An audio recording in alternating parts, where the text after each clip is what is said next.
Remember this timer? Well, how did I do it actually? Today I'll teach you the way. First, type Kahoot 5-second countdown and click on this video. Share, copy link, go to Google and search this. Click on the website, paste, and download. Then, click on the first one for best video quality. Back to Canva. Click this, then this, and upload the video you just downloaded. Now, next step, click here and type circle. You'll see some circle frames.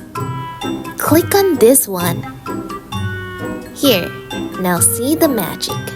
Drag the video and boom! Here you go. The very cute little timer.